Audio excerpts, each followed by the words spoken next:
Hello friends, मेरे channel पर आपका हार्दिक स्वागत है। आज की वीडियो हमारी कुछ डिफरेंट है। आज मैं आप लोगों को हिंदी टू इंग्लिश ट्रांसलेशन करके बताऊंगी। आज मैंने बहुत ही सिंपल सा सेंटेंस लिया है जो आप सभी को समझ में आ जाएगा। मेरे बहुत से व्यूवर्स का ये कमेंट आता है कि मुझे इंग्लिश समझने में दिक्कत होती है। तो अभी तो मैंने आज तक आप लोगों को सिर्फ इंग्लिश से लेके हिंदी तक ट्रांसलेशन बताया था, ट्रांसलेट करके स्टोरी ट्रांसलेशन में बताती रहती हूँ। लेकिन आज मैं लेके आई हूँ छोटे छोटे सेंटेंस जो कि हिंदी में है और इस हिंदी को हम इंग्लिश में कैसे ट्रांसलेट करते हैं। ये सारे सेंटेंस हमारे रेगुलर यूज में आते हैं, अपने डेली यूज में ये सब हम बोलते रहते हैं। जैसे तुम ये हो, तुम वो हो, मेरा दोस्त ये करता है, मेरा दोस्त वो करता है। ये सब बातें हमारी जिंदगी में रोजाना होती रहती है। तो आज का वीडियो हमारा बहुत इंपॉर्टेंट होने वाला है, तो इसलिए वीडियो को बिल्कुल भी स्किप ना करें। कौन से स्ट्रक्चर से हमारा सिंपल सेंटेंस ट्रांसलेट होगा वो मैं बताने वाली हूँ, और साथ ही मैं ट्रांसलेट करके भी आपको लाइव दिखाने वाली हूँ। तो फटाफट से वीडियो को लाइक कर दीजिए, और चैनल पे पहली बार है तो चैनल को सब्सक्राइब कर दीजिए। पहला सेंटेंस है हमारा, मैं एक गायक हूँ।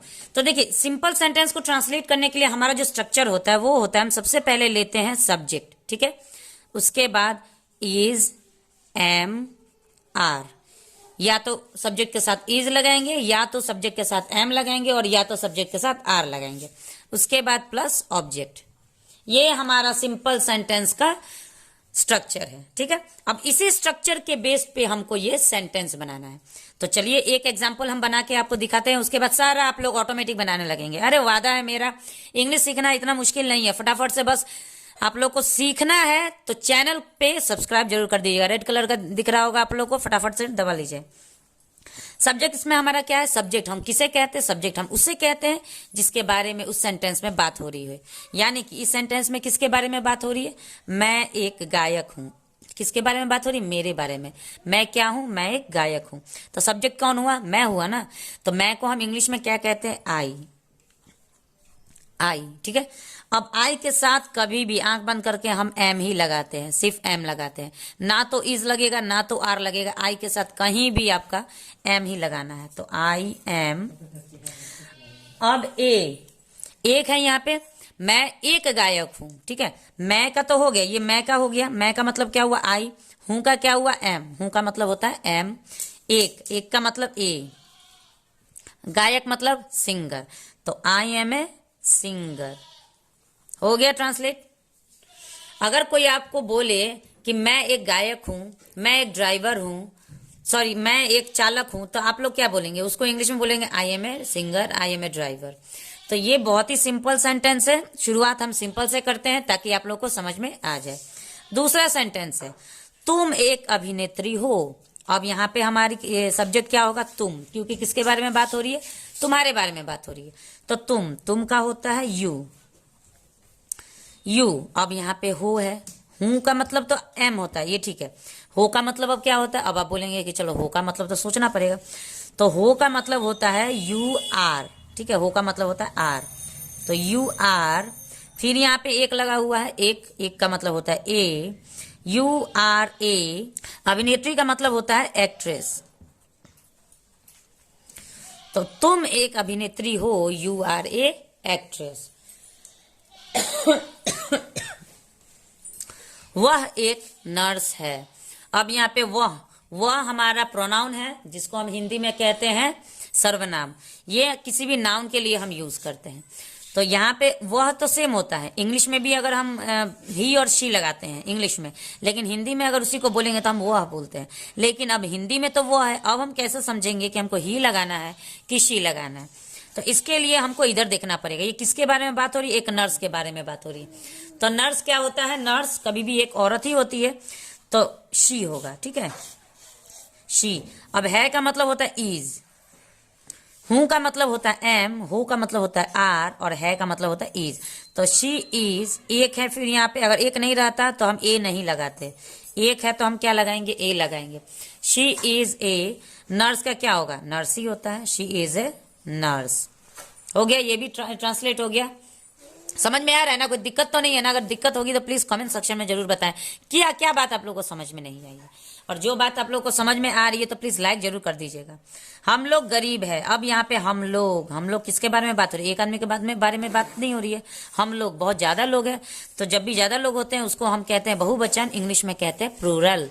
तो यहाँ पे हम लोग का मतलब होता है वी। अब वी के साथ हम कभी भी आर लगाते हैं। इज हम तब लगाते हैं जब कभी एक आदमी के बारे में बात हो रहा है, और आर हम तब लगाते हैं जब हमारा सब्जेक्ट प्लूरल हो, यानी कि एक से ज्यादा के बारे में बात होता है। ठीक है, जब भी एक से ज्यादा के बारे में बात होता है तो आर लगाएंगे, और जब भी एक के आदमी के बारे में बात हो रहा है, चाहे वो किसी के नाम के बारे में, जैसे राम एक अच्छा लड़का है तो Ram is a good boy, is लगाए हैं। क्यों? क्योंकि राम तो एक ही है ना, एक के बारे में बात हो रहा है। और यहाँ पे वी कब आता है? जब एक से ज्यादा लोग हो जाते हैं, तभी ग्रुप को हम वी बोलते हैं। तो वी के साथ हम कभी भी आर लगाएंगे। हम लोग गरीब है, वी आर गरीब। गरीब का मतलब होता है पुअर, वी आर पुअर।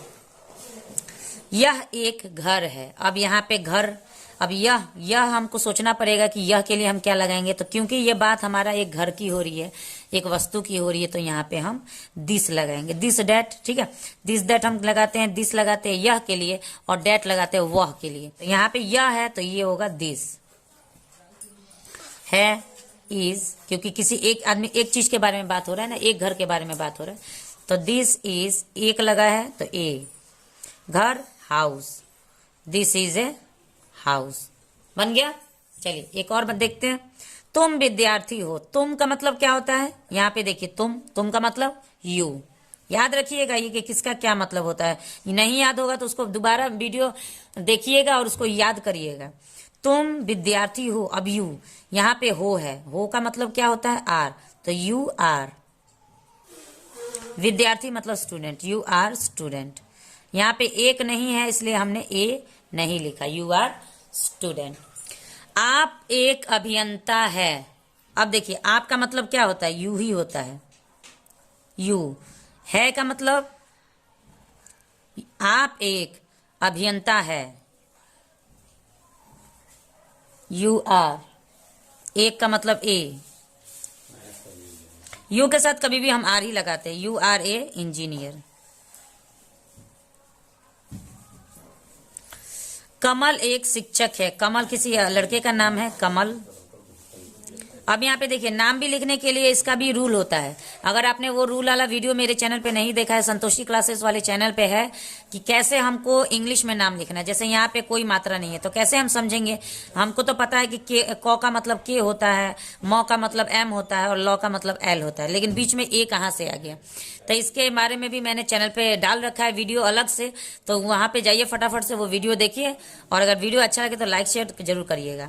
तो कमल एक शिक्षक है। एक आदमी के बारे में बात हो रहा था, कमल इज, यहाँ पे एक है तो ए, शिक्षक मतलब टीचर। तो कमल एक टीचर है, कमल इज ए टीचर। ठीक है। तुम लंबे हो। तुम का मतलब यू, यू के साथ हम क्या लगाएंगे? आर। यू के साथ कभी भी आर ही लगता है। ठीक है, तो यू आर टॉल। लंबा का मतलब टॉल। अब इसमें भी देखिए बता देंगे, वह पागल है। वह का मतलब क्या होगा? पागल।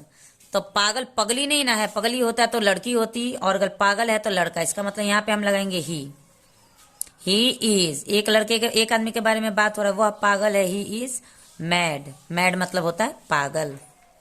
राहुल चालक है। राहुल है, यानी कि किसी एक के बारे में बात हो रहा है तो इज। चालक मतलब ड्राइवर, राहुल इज ड्राइवर। तुम डाकिया हो। तुम मतलब यू, यू के साथ कभी भी आर ही लगेगा, यू आर। डाकिया मतलब यू आर पोस्टमैन। डाकिया मतलब पोस्टमैन। आप लोग किसान हैं। यहाँ पे आप लोग का क्या होता है? यू ही होता है, यू के साथ आर लगेगा। किसान मतलब फार्मर।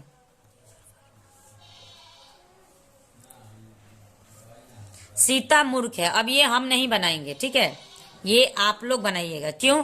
क्योंकि इतना मैंने पूरे टोटल 10 सेंटेंस लिए थे, 10 में से 9 मैंने ले लिए हैं, आप लोगों को पूरा अच्छी तरह से समझा दिया है। अब इसको सीता मूर्ख है, इसको आप लोग ट्रांसलेट करिए कि कैसे ये ट्रांसलेट होगा, और ट्रांसलेट करके कमेंट सेक्शन में जरूर बताइए। अगर आप लोग का आंसर सही हुआ तो मैं समझ जाऊंगी कि आप लोगों ने बहुत ध्यान से इस वीडियो को देखा है। एक बार और आप लोग को समझा देती हूँ।